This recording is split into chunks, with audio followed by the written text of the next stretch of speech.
Hello and welcome back to Watching Brief for the week of the 12th of August 2024. I am joined as ever by my co-host, Mr. Andy Brockman.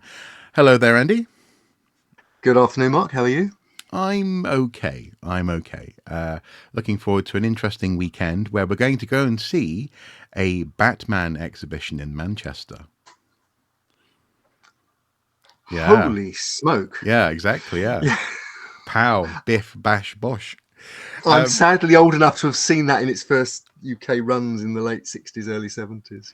Yeah, I The remember late, great Adam West. Yes, I remember the reruns, I think, in the 90s. Yeah. Thank you. Yeah. Right. That was so good for my morale. Anyway, regardless of when we first saw Adam West's Batman, our joint ongoing Watching Brief mission continues to bring you the news, archaeological news, and headlines that we are interested in and also would like to bring to your attention. And this week we have a roundup of news, and we're pointing to analysis of the release of two big reports, which actually required a little bit more attention than we thought they might do for next week. But we're going to start with a very pleasing word, one of my favourite Welsh place names, and that is Abergavenny. Abergavenny is the name of a ship, or rather the wreck of the Earl of Abergavenny. And you brought it to my attention by asking if folks were involved in drug trafficking. Now, what's going on here? The Earl of Abergavenny was an East India Company trading ship that was launched in 1796. It was a very large ship, over almost 1,500 tons, which made it one of the largest vessels of its type at the time. And it was also an early what's called composite build, in that elements of iron were used in its construction rather than just traditional oak. Right. That British shipbuilders tended to use at that period. As I say, she was launched in 1796 and made a number of successful voyages to India and China. But in February 1805, she was caught off the coast of Dorset and hit a sandbank called the Shambles and sank with very heavy loss of life. The other interesting thing, apart from the fact that she's a very important ship technically, and there aren't that many East India Company wrecks that are known, the captain of the Earl of Abergavenny at the time she was lost, and in fact he'd already captained two successful voyages, round trips all the way to China, was a man called Captain John Wordsworth. Now, the name Wordsworth might be familiar, and you're absolutely right to make the connection with the poet William, because he was actually William Wordsworth's brother. Right. And in fact, the part of the backstory of the ship, which again makes the wreck so fascinating, so historically important, is that not only did Captain Wordsworth's loss with the ship have an impact on his brother's work, the Wordsworth family and their acquaintances had actually invested in the voyage. One of the things that East India Company captains could do was trade in their own right, and their relatives could also buy in.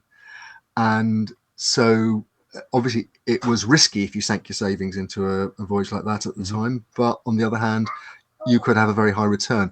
The other thing that people have been pointing out, which is really interesting in the debate about the British Empire and the role of the East India Company in the British Empire, is that at this time, the East India Company and its investors were investing in the opium trade. Opium was being grown in India, which was then under the control of the British and East India Company, John Company, and was being transported to China to be sold into Chinese society, basically. And at the time, the Chinese authorities were trying to suppress the trade, so there was illegal trading going on. It's a pretty murky, pretty dark and unpleasant episode in British history.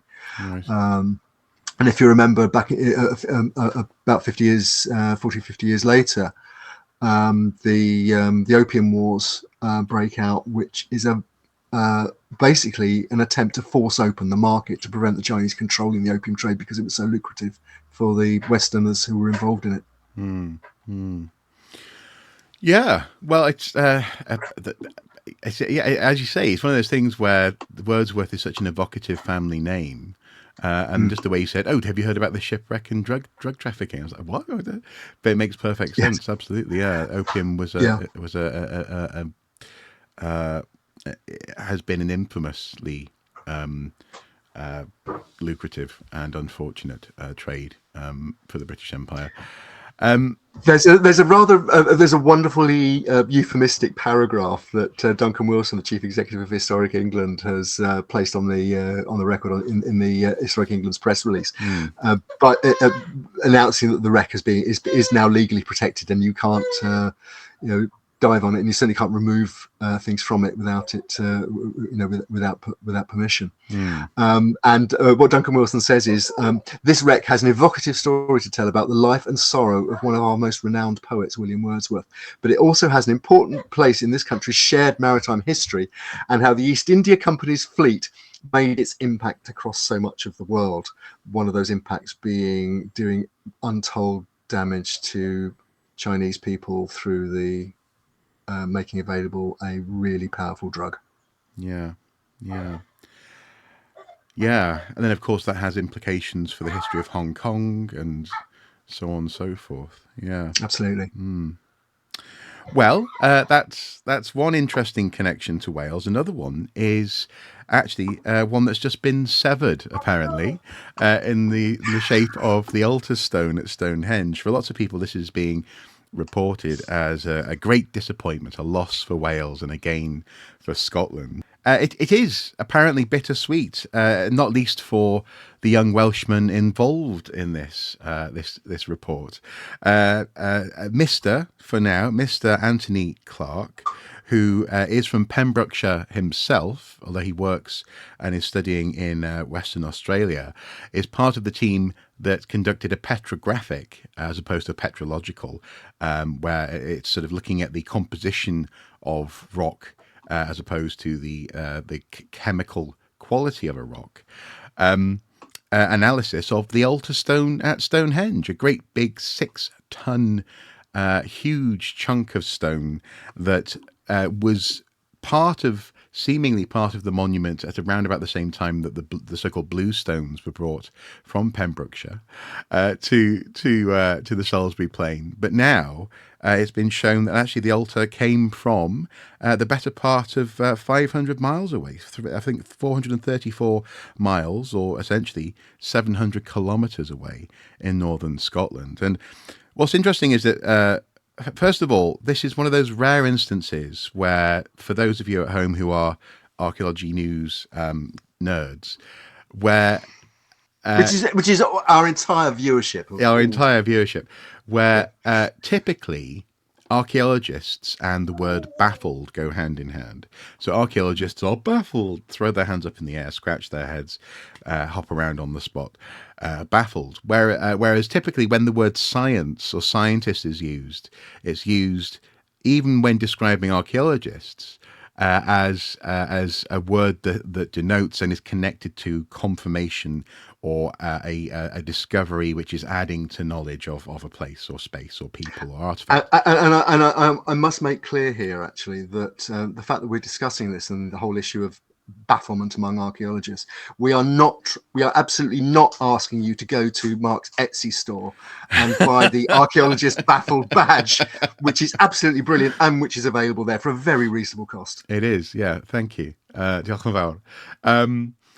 But typically the word scientist is connected with positive news stories around archaeology, or at the very least ones where the journalist, I mean, it should be clear, it's always the journalist's understanding that we're reading, understands that there has been a discovery made. In this instance, though, it was reported as scientists shocked by Stonehenge discovery, stunned and shocked by the fact that this stone comes apparently from Scotland. Now, It's interesting as well because Mr. Clark is reported and quoted in the BBC News article, which also in turn links to the Nature publication, the Nature article that outlines the team's findings. And he says that what this underlines is that Stonehenge was a quote Great British collaboration, small g, big B. So in other words, this was a collaboration from around Britain, and this is true. But the idea, and he does sort of say that this research will make him unpopular back home. The idea that the people who brought the monument together would have had knowledge of or a kinship with what we now call Scotland, England, and Wales is highly unlikely. They almost certainly were from different groups of people and different as today, over that distance, that geographical and geological distance, people's customs change, their dialects shift, and so on and so forth. But this isn't about the Scottish having now some weird claim to Stonehenge per se. Although I note that some people are joking about maybe claiming it for Scotland, in the heart of England. But it is interesting, except that it's not a shock. That's what I find interesting here. I don't think it's much. It's a surprise to have that connection. For as long as I've been aware of Stonehenge, archaeologists have been talking about, I think, corded ware pottery, in particular, which was being made and being pioneered in places in the north of Scotland, on Orkney, for example, and made its way in terms of style, but also sometimes I think physically made its way to Stonehenge. So we know there was a big connection. We also know that the big excavation, which I think last week shut to the public and is now being covered over, the Ness of Brodgar. Yeah. Sort of what's been described as a Neolithic cathedral, never mind temple. Huge. I've always wanted to go there. I've never quite had the money to actually make it over one summer to go and see it.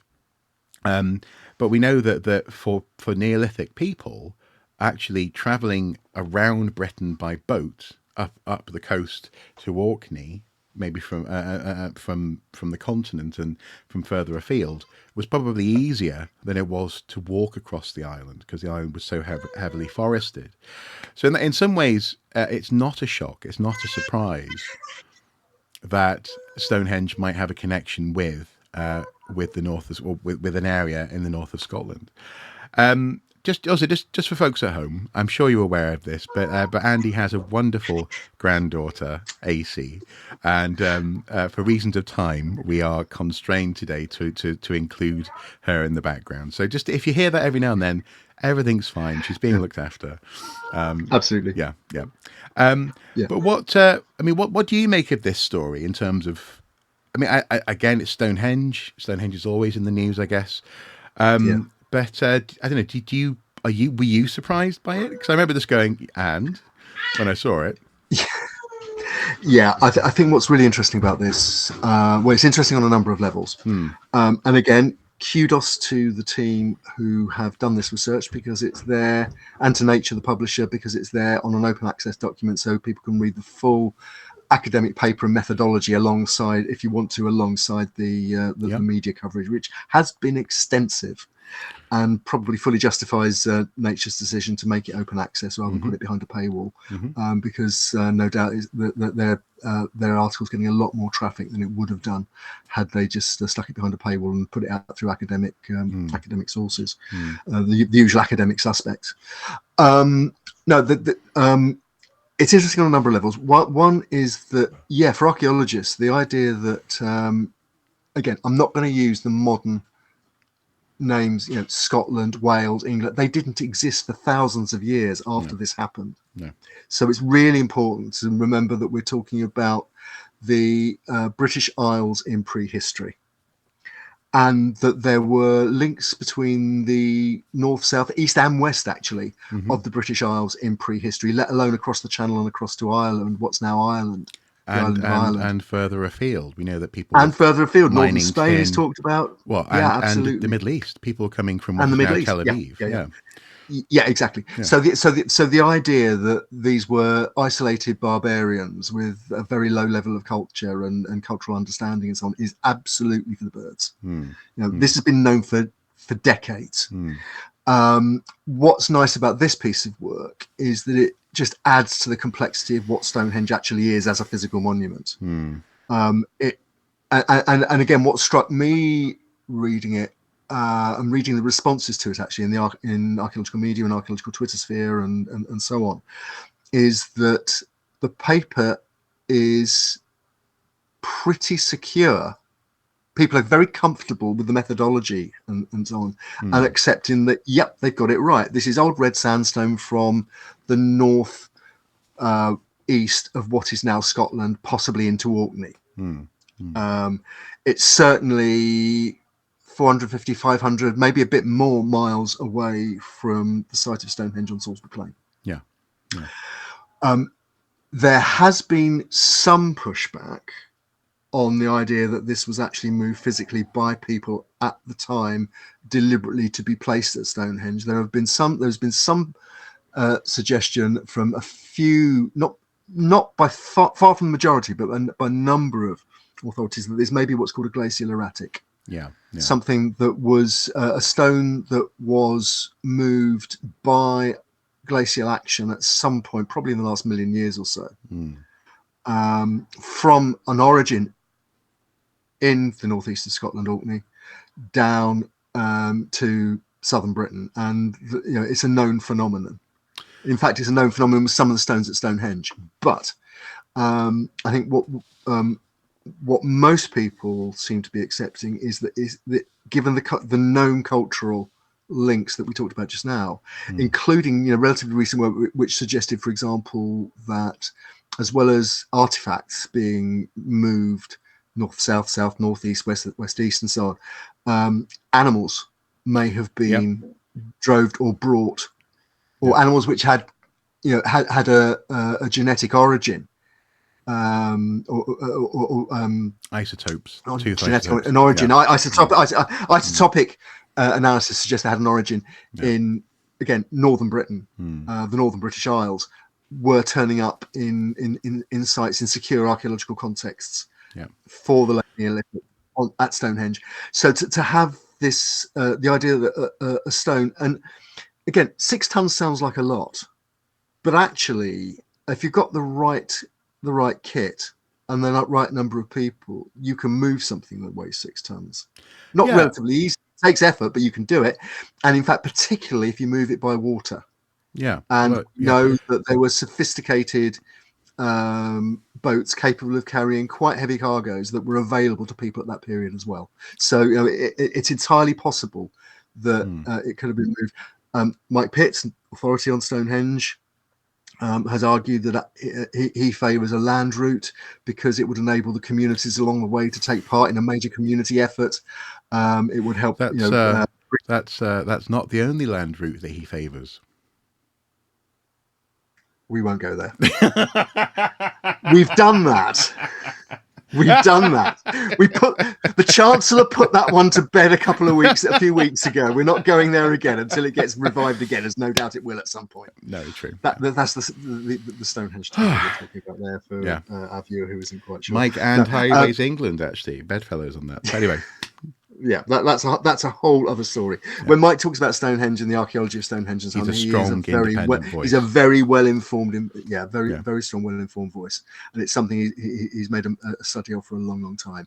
He, as I say, he favours a land route. Or at least he put a thread on Twitter suggesting that a land route was certainly possible, and that he favoured it. Personally, I mean, maybe that's it. Maybe they did dig a tunnel to get the stone there. Who knows? So I'm being very mean. You are a very naughty boy. Get back in your box. Yeah, I'm not going to edit this out, by the way. I'm going to keep it. But no.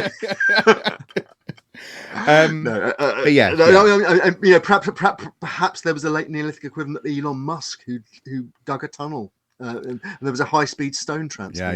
Yeah. He was like, Bronze Age civil war is inevitable. in the UK, Yes. and then and so we're being very silly, but yes, it's in that sense. Again, I should point out, folks, August in Britain at least is called the silly season, certainly as far as the media is concerned. I think we can just about call ourselves media, and we are being a bit silly this afternoon. We are being very silly. Apologies for that. However, it is good to see, rather than going, oh, what, they didn't already know that. It is good to see that more. There's more evidence, more stuff for the pile that shows that Stonehenge was drawing in materials, presumably people, artifacts, animals, for example, to Durrington walls and so on and so forth, from across the island.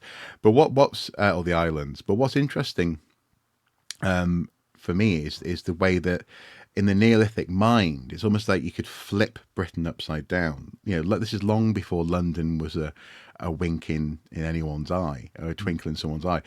You know, in many ways, I think Orkney was, by the sounds of it and by the looks of it, was incredibly important. You couldn't necessarily say it was the London of its time, but in terms of being a hub for ideas about religion, about the world, about when you go to the other Neolithic sites in and around the Ness of Brogda, you see that there was a lot happening there. And in many ways, it was a more concentrated prehistoric landscape than the Salisbury Plain. So it's interesting that, I mean, it's almost as though we're going back in time to people like Vere Gordon Child and their conversations about so-called megalithic missionaries going around spreading the good word of the big rocks. I don't know what this means for that, but it certainly shows that people were traveling, and so was material. Can I make a point on that? Actually, I don't think there's any question that people were traveling, and certainly cultural ideas were traveling. I read a very interesting response to this, and I can't remember off the top of my head the person who put it forward. It was a prehistorian who was arguing that we need to be careful about this idea of Orkney being a special place. Yeah. And the argument there is that there is a wonderful concentration of fantastic monuments in Orkney. Ness of Brogda being one of the most famous. But it's also very hard to farm there, isn't it, with modern practices? Exactly. Yeah. Orkney was never as heavily farmed, exploited, urbanized as other parts of the British Isles. Okay. Well, to step back from that, in that sense, we know that rocks would have been gathered away from fields in the medieval period, and so on and so forth. At the very least, Orkney shows, in a way that we haven't seen evidence for in other so-called modern fringe places, that there wasn't just a south of England focus for megalithic building. You know, and in fact, in that sense, an intense focus. I mean, obviously, we have, I believe it's tens of thousands of smaller stone monuments across the country anyway. Oh yeah, across the island anyway. So, including some very beautiful ones. I mean, one of my favourites is Arbor Low in Derbyshire. Yeah. One of my all-time people will have their own favourites. Yeah, Castle Rig in Cumbria. Yes, absolutely. Another favourite. Yeah. So you know, I couldn't resist a little bit of a commentary there about the commentary, but this has been an interesting story, and hopefully it just furthers that sense that Stonehenge represents a lot more than just one place, I think. Can I make one more very brief point about it as well, and that is that what this will do is, first of all, spur archaeologists to go back and look at particularly things like the dating of particular sites. With modern dating, we can be much more precise about what was built when. And if it turns out, for example, that Orkney sites definitely predate sites in the southern part of the islands of Great Britain, or elsewhere, you know, we can start to build up this idea of a cultural focus that that diffuses out from there.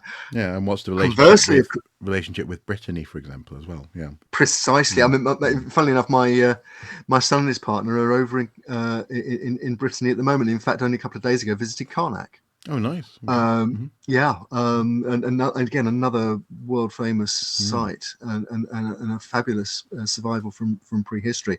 We still know so relatively little about these cultures, the links between these cultures, and I just the fact that this kind of work is now available to be done, and in fact it's only available to be done. They were using samples chipped off of the altar stone, I think around 100 years ago, that were in a museum store. Because obviously at the moment, historic England and English heritage, you could take a very dim view of somebody walking up to the altar stone at the centre of their most famous monument in the country and one of the most famous in the world, and chipping bits off it with a geologist's axe. Yeah, yeah. So the fact that these samples exist, thank you for archives. Again, that just because something has been in an archive and not looked at for 100 years doesn't mean it's no longer useful. No, exactly. And so this works on. This is a great story on so many different levels. I think also cultural attitudes to Stonehenge and issues like this being what they are, I couldn't help but think back to the fact that I think it's Geoffrey of Monmouth refers to Stonehenge as the giant's dance. And it won't be long before somebody in conspiracy theory archaeology world will say, "Oh, it was brought by the giants." People who already are. I'm going to have to include this link below, aren't I? I think it's a Fox News cultural special was recently, if not on TV, was announced where I've forgotten what the presenter's name is. Apparently has made a documentary about the fact that Stonehenge was built by giants and what the evidence for that is. And the fact this has moved 450 miles plus in prehistory will only add to the conspiracy theorists. Either that or it was brought by UFO. Everybody knows that Stonehenge is a UFO landing site. Yeah. Well, that's what historic England. That's why the tunnel's been cancelled. In fact, the tunnel's been cancelled because they were worried they'd find the infrastructure for the UFO port underneath Stonehenge. Yeah, the Star Fuel refueling station. Yeah. Exactly. I'm joking, folks. Just like Jimmy Corsetti. I am bullshitting like you do. Okay. Yeah. Yes. The silly season continues in full effect. So that's the main chunk for this week's Watching Brief. One final thing though that we wanted to just briefly point to is that we're going to be doing a proper conversation about the two reports that have been recently released. One of them by FAME, the other by Historic England, I believe, on the state of things. The FAME report is called the state of the archaeological market. And Historic England, are they commenting on economic viability or not? They're talking about economic value. Value, okay, yeah. Which is more in line with their remit, I suppose. And I guess just before we have that conversation next week, obviously we'll link below here on YouTube to both reports, so you can check them out and be ready for that conversation. But are there any key comparisons or interesting things that have struck your attention so far? All I would say is that both these reports should be taken together by anybody who cares about the health of the sector and the future of the sector. I think it's a very, very interesting compare and contrast. Because we have one report which is talking about economic value of the heritage sector more widely, which runs into the billions. But we have another report about archaeology specifically, which talks about a sector which is in parts running on fumes in terms of its profitability. Yeah. So, and we'll discuss this more fully next time. But as I say, I think both reports should be read and digested by anybody who has a role in the sector and cares about the future of the sector. I think something as a note, an additional note just to bear in mind would be a news report that I shared with you a couple of days ago. I've got a link here to the Scotsman newspaper, where an industry body for this is cultural heritage. The cultural and creative industry, but has connections with cultural heritage, called Creative Scotland. Creative Scotland are, according to their website, let me just confirm this. Creative Scotland is a public body that supports the creative and cultural sector across all parts of Scotland on behalf of everyone who lives. ... Everyone who lives in Scotland, I'm guessing, is what they go on to say. Everyone who lives. Anyway, what they've said is that that the industry is at risk of becoming in a state of managed decline. The arts have been targeted for new cuts, and this follows a few years in a row where Creative Scotland themselves have actually been targeted for cuts, and each time they sort of get by the skin of their teeth. And it feels as though we're sort of in a similar situation if we're not careful with aspects of cultural heritage, archaeology, so on and so forth. But also as well, I guess an attached thing here would be, as you say, that question of the extent to which the barrier between archaeology and the state of the market, as FAME defines it, and heritage more broadly, whether that barrier should be as firmly in place as it possibly seems to be, or maybe it's more permeable than perhaps the report, or certainly FAME's report, might claim. In that sense, I suppose what I'm saying is, as you're reading these reports, it's probably worthwhile bearing in mind that the Federation of Archaeological Managers and Employers has a focus on archaeology. And you might also say, in that sense, possibly an interest in talking specifically about their remit and not attaching it to other things. So I guess there's a bit of analysis. There is some hard hitting stuff, but also maybe there's some cross pollination possibilities as well to consider. Yeah, definitely so, and hopefully we'll draw that out when we do have a more full discussion about the two reports next time we speak. Okay. Well, thank you so much for your time, Andy. This is a busy day for both of us, certainly a busy afternoon. There was a spider emergency a little earlier on, folks, that we had to cut for. And the dog is asking to be let out now. Can I just finish though? We're talking about the silly season, and talking about the silly season. Go on, yeah. Talking about the silly season, and as you can hear, the dog is being very silly. Yeah. He can't see the red light outside the studio. I'd just like to finish with a tweet that popped up this afternoon from our esteemed colleague Paul Blinkhorn, which really struck me as being again a state of modern archaeology type of tweet, and also to particularly appreciate this, you need to know that as well as being an all-round brilliant archaeologist and find specialist, Paul has a background in years gone by in rock and roll and roadieing and that kind of thing. And he tweeted earlier on today, "I'm shortly going to be analysing the finds, including quotes modern material from a dig at a pub where I used to attend gigs in the 80s and 90s. I have become #archaeology." But then he adds in quotes as though it's from the report. Now, again, perhaps our viewer can explain to me, because I don't understand at all what he means by this. But he says, "We've hit a layer of little pieces of blotting paper and empty Rizzler packets." Who can say? Do you know what he means? Who can say? I can't imagine what he's talking about. Perhaps he needs a fine specialist to interpret that. Yeah, exactly. Yeah. Thanks again.